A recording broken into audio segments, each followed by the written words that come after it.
Well, good morning, NCA. This is Principal Song. Today, I'd like to share a message with you called Salt of the Earth.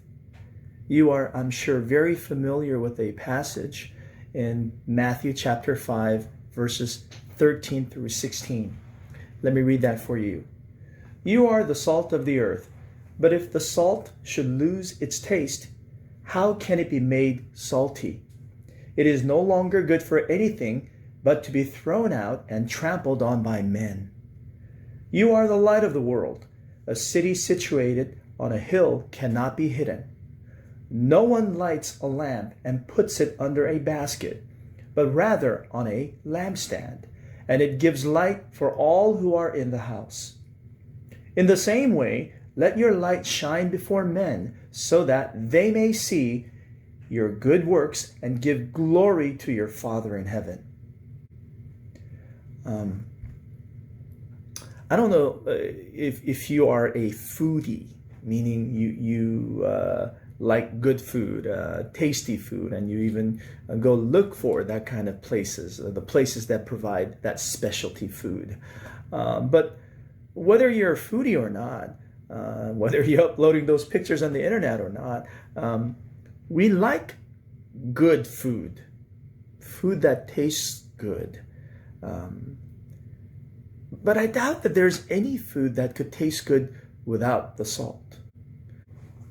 The primary attributes or qualities of salt is to bring out that flavor, add that saltiness to the food, and somehow our palates, our mouths, our stomach, our body, we seem to crave for that salt. And salt is essential to our well-being. Too much of it, as I said, is no good, but it's essential to our being. Salt also has a preserving function, and many teachers and pastors add that to this passage, but I'm not going to do that. Today, I'm just going to stay with what the scripture says, which is about preserving that taste, okay? So if salt loses its primary attribute or quality, or what I would consider the essence, what it's all about, well, the scripture says it's good for nothing. It's good for nothing, and it should be thrown out, and it's going to be trampled on by men. So what does it mean to be trampled on by men? If you trample on something that you don't care about, that you throw things out that you don't value. If you were to take a look at your room right now and say, hey, what are some things that I could kind of throw away or give away or even just put them in trash? So the word trampled on by men shows you that there's a sense of disrespect, dismissal, and disqualified. So think of it this way. What are some things that you could throw away right now? I don't think you would throw away your cell phone, on your computer, or your money, your fine clothes. Things that you value, you do not trash or trample. You throw away. You step on things that you do not consider valuable or important. So, in that sense, to be trampled on by men, and here the word men means unbelievers, people in general, means that you have lost your primary function and value. You lost your value as a believer of Jesus Christ. So thus, non-believers would disrespect you. And that's why it's essential for us to remain as Christians who are authentic followers of Jesus Christ. And when I say authentic, it means your words, your actions, and your thinking is consistently biblical. Once again, your words, your actions, and your thinking are consistently biblical. It's rooted in God's word. That's what makes you an authentic follower of Jesus Christ. So the world dismisses or disregards believers who do not act, live, or think like a true believer. So you need to ask yourself, am I a true believer of Jesus Christ? Am I living authentically? If you are no longer considered an authentic believer of Jesus Christ by the people of the world, it means you've lost your impact. You've lost that saltiness. You are no longer essential. You do not bring out the best of the people, best of circumstances. In other words, you are no different than anybody else. And then over time, you will be treated as a hypocrite, the one who has duplicity, double-sidedness. Now, whether you're a believer or not, you never want to be called a hypocrite. You never want to live as a hypocrite. So, if you're going to follow Jesus Christ, you have to make a commitment today to be an authentic and genuine follower of Jesus Christ who speaks, acts, and thinks biblically. Personally, I find this idea of being thrown out as being irrelevant. Being irrelevant. If salt is needed, that means it's relevant. It's necessary. It has its place. But if believers become irrelevant, means we're no longer needed. The world simply says, we could do without you. Thanks, but no thanks. That's something that we have to think about. That's something that should force us to ask the question, why am I irrelevant to the society? Why am I irrelevant to people around us? I think we are becoming irrelevant because we do not live as authentic followers of Jesus Christ. So in order to be relevant and in order to impact the people around us, we have to be the salt of the earth. So it's absolutely essential for the salt to maintain its primary attribute in order to fulfill its function and mission. So let's think about this a little more carefully. What is your life mission? I've said a few weeks ago, according to the Westminster Shorter Catechism, that man's primary purpose is to glorify God and enjoy Him forever. So, are you glorifying God? Are you giving honor to Him? Are your words and action, your thoughts, all pointing to God so that others would be able to see God through you? So let's relate today's passage with that purpose of glorifying God. Do you possess the flavor of Jesus Christ in your words, in your actions, in your thinking? And wherever you are, does your being, does your presence lead people to Jesus Christ?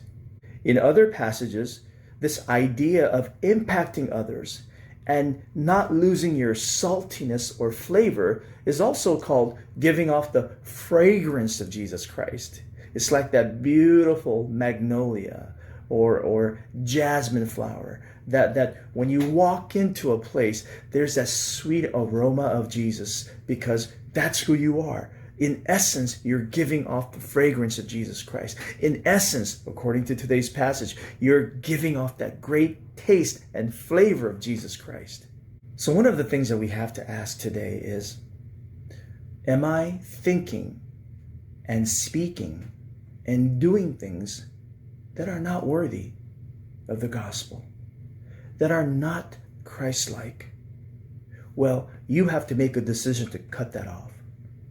You have to make a decision to say, I will not speak this way. I will not think this way. I will not talk this way. I will not behave in certain ways because ultimately they do not reflect the gospel. And if I keep on doing that, I will actually become irrelevant in this world because I've lost my flavor.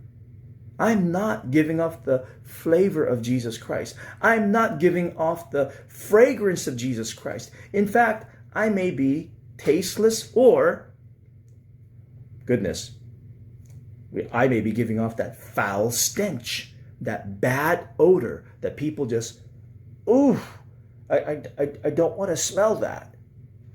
And if you are doing that, and if I am doing that, please don't think that I'm only making this relevant to you. I'm talking about myself too. There are things that I need to cut out. Daily, I have to make a decision to live, to honor God, and to refrain from doing those things that disfame or bring dishonor to God. So NCA, ask yourself today, what must I do today to be that salt that adds so much to the food, so much to flavor? What must I do, think, and say today that gives off the fragrance of Jesus Christ? Who should I be today to be relevant in this world? You know, we are overwhelmed with this idea of COVID-19. We're almost oppressed by the bombardment of the news about how terrible it is, how widespread it is, how many people are dying. But this is not just about how many people die and how many people survive. Whenever there's life and death and important things involved, we must talk about the souls of individuals. We must talk about all lives that matter. We don't only talk about the lives of people who are perishing, but we need to talk about the life in itself and how valuable it is, why it is valuable. I shared a video clip with the NCA community a few days ago, but I want to summarize that here. If people who are dying matter, if the lives of patients matter, why? Why do they matter? For some people who are atheists, who don't believe in God, some people who are materialists, who don't believe in the worth of human life, but they think that we're just carbons and atoms, the dying people should not matter. People who believe in evolution and do not believe in God, sick people dying, healthy people living on, that's just the survival of the fittest. It shouldn't matter. But the whole world is behaving and making policies and doing things because they seem to think that lives matter. Well, I submit to you, lives matter. All lives matter. In the womb, out of the womb. Wealthy or poor. Male or female. Black or white. Educated, uneducated. Doesn't matter. The color of the skin doesn't matter.